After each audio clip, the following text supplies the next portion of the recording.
This is a story about a boy whose mother is a slave.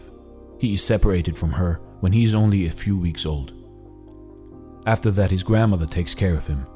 When he is 6, his grandmother takes him to the plantation to work and leaves him there intentionally. He never recovers from this betrayal of abandonment.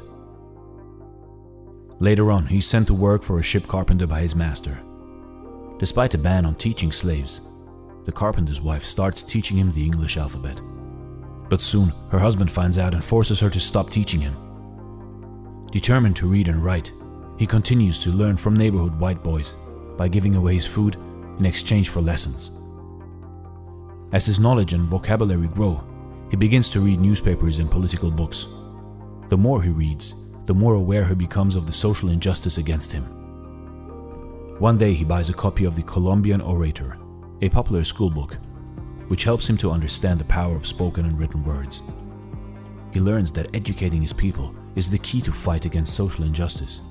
So he starts holding church services to teach other slaves how to read and write.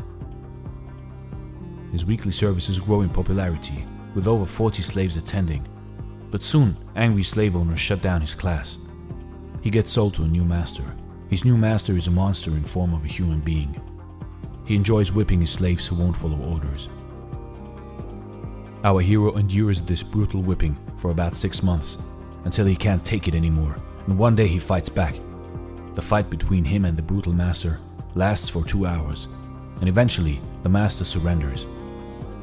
On that day, he restores his sense of self-worth and he vows to never let anyone beat him again.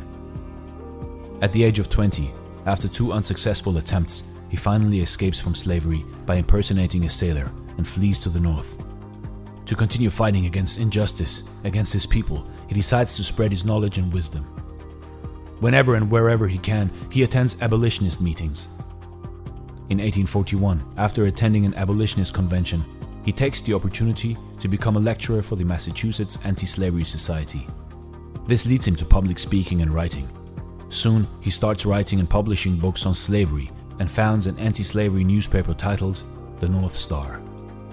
A lot of white people aren't happy and don't want to let him do these things, and one day, while participating in a lecturing tour, he's chased and beaten by an angry mob before being rescued by a local family. But he's determined to continue fighting his fight against injustice. In addition to abolition, he also participates in the first Women's Rights Convention. Soon Frederick Douglass is recognized internationally as a human rights leader fighting against the slavery system and standing in for women's rights. He goes on to become a trusted advisor of President Lincoln. He advises the president on the treatment of black soldiers and urges him to give all black men and women the right to vote. In 1863, President Lincoln declares the freedom of all slaves. Douglass becomes the first African American citizen to hold a high U.S. government rank.